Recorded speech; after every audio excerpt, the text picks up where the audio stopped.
ఉదయించిన చీకటి నడుగు, తెలవారని బ్రతుకుల నడుగు, బీడు పడిన భూముల నడుగు.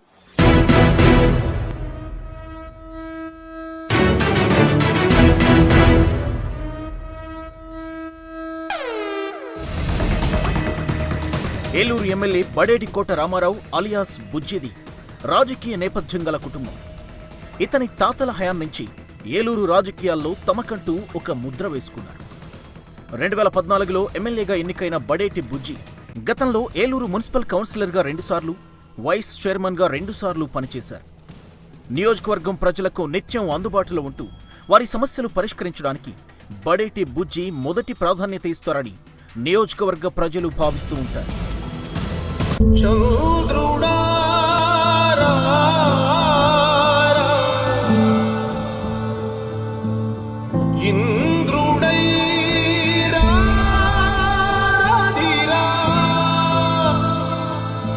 ఏనాడు నీ పరిపాలన మాకు వరం, నీ వల్లే ఈ రాష్ట్రపు సంక్షేమం సత్యం నిత్యం సఫలం. జనగణ మంగళ గాయకుడా, ఘనమగు చరితల నాయకుడా, పలుతరములు మము పరిపాలించర స్వామికుడా, నవయుగ మేధో సైనికుడా, సమయము తెలియని సేవకుడా, యువ నవ్యాంధ్రకు ప్రగతిని చూపర సాధకుడా, వైతాళికుడా.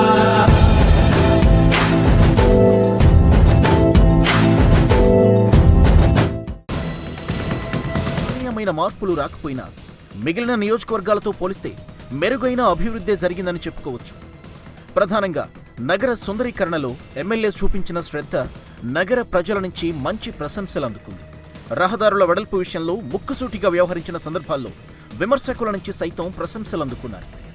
ముఖ్యమంత్రి చంద్రబాబు హైదరాబాద్ నగరాన్ని సైబర్ సిటీగా తయారు చేసి ప్రజలకు ఎలాంటి సేవలు అందించారో, అలాగే ఏలూరు నగరాన్ని శాటిలైట్ టౌన్షిప్గా అభివృద్ధి చేయడమే తన డ్రీమ్గా ఎమ్మెల్యే చెప్పుకుంటారు. నగరాభివృద్ధిలో ఇతర రాజకీయ పార్టీల సూచనలను కూడా పరిగణలోకి తీసుకుని ముందుకు వెళ్తామంటారు బడేటి బుజ్జి.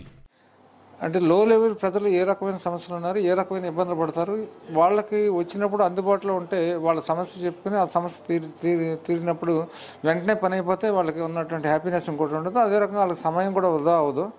ఆ రకంగా చేయగలిగిన సమస్య అయితే వెంటనే పరిష్కరిస్తానికి ఆ రోజునే వాయిదా లేకుండా చేస్తాం అనేది నా నైజం. అది గత 20 సంవత్సరాల కార్పొరేషన్లో నేను ఒక వివిధ హోదాల్లో పనిచేయటం, దాని మీద ఈ రాజకీయ పార్టీ తెలుగుదేశం పార్టీ కూడా గ్రీనరీకి కానీ రోడ్లు వైండింగ్లో కూడా చాలా ఇంపార్టెన్స్ ఇవ్వటం, ఎక్కడ ఏ ప్రాంతంలో భవిష్యత్ తరానికి మనం రోడ్లు వెడల్పు చేసినా కానీ అదే రకంగా గ్రీనరీ పెంచినా కూడా ఏ రకమైన ఉపయోగాలు ఉంటాయనే దాని మీద ఆలోచన చేసి మళ్ళీ ఎలక్షన్లో వాళ్ళు ఓట్లు వేస్తారా వేయరా అనే ఆలోచన కాకుండా చేసినటువంటి పీరియడ్లో ఏ రకంగా ఈ పట్టణాన్ని అభివృద్ధి చేయాలనే ఆలోచన విధానంతో నేను ముందుకెళ్ళి దానికి ప్రజలు కూడా సహకారం చేశారు.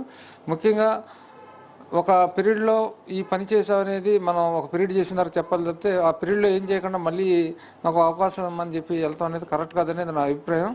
మరి ఆ రకంగా ఇచ్చిన 5 సంవత్సరాల కాలంలో రోడ్లు వైండింగ్లు కానీ ఏం చేశాననేది ప్రజలకు సాక్షాత్ నేను ఏం చేశాననేది before election what is Eluru, after election what is Eluru అనేది ప్రజలు స్వయంగా చూస్తున్నారు. ఈ రోజు అమరావతి నగరం నిర్మిస్తారు. ఎవరితో మధ్య అమరావతి నగరం? ఓకే, ఆ అమరావతి నగరం తెలుగుదేశం పార్టీతో లేకపోతే చంద్రబాబు నాయుడు గారితో లేకపోతే కాంగ్రెస్ పార్టీతో ఇంకో పార్టీతో కాదు. ఆ అమరావతి నగరం మనందరిది. మనందరి యొక్క భవిష్యత్తుని ఆలోచన పెట్టుకుని, మన పిల్లల యొక్క భవిష్యత్తును ఆలోచన పెట్టుకుని ఈ యొక్క అమరావతి నగరాన్ని నిర్మిస్తున్నారు.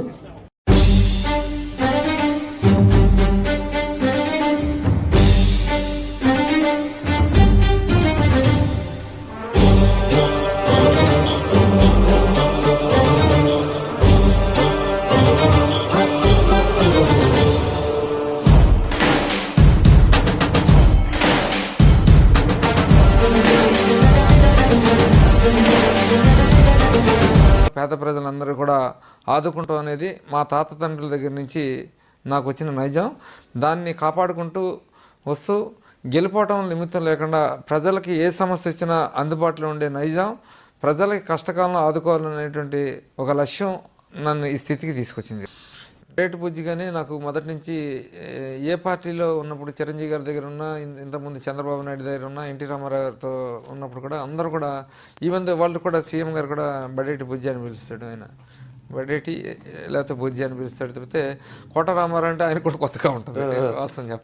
ఒక్కొక్కరికి ఒక్కొక్కటి వాడుకలోకి వస్తుంది. చాలా మరి ప్రజలకి ఏ బుజ్జి అని కొంతమంది అంటారు, బడేటి బుజ్జి అని కొంతమంది అంటారు.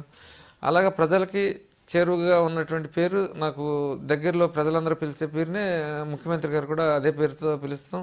అన్ని రకాలుగా ప్రజలు, మంత్రులు కానీ అందరూ కూడా అదే రకంగా పిలుస్తాం.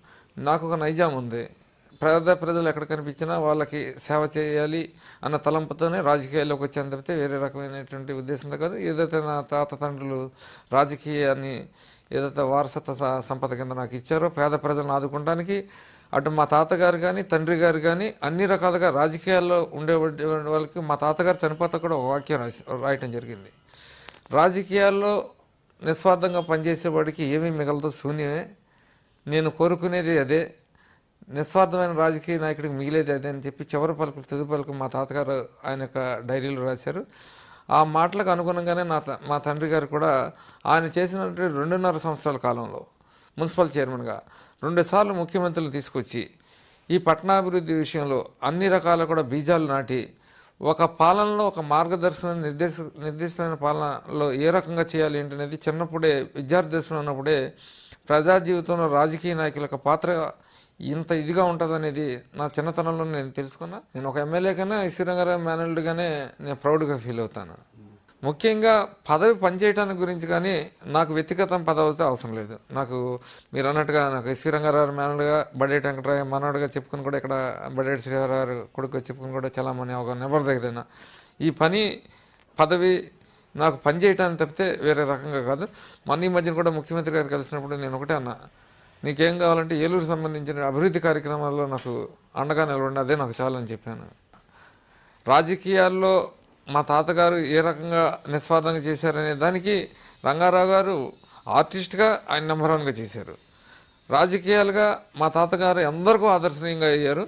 అటువంటి ఆదర్శనీయులు నాకు కూడా మా నాన్నగారికి కానీ నాకు కూడా ఆదర్శనీయంగా అయ్యారు.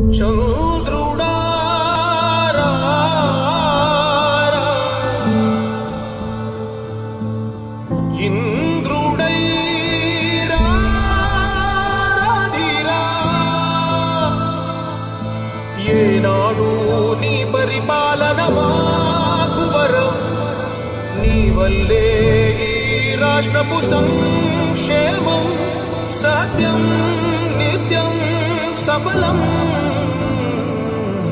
జనగణ మంగళదాయకుడా, ఘనమగు చరితల నాయకుడా, పలుతరములు మము పరిపాలించర స్వామికుడా.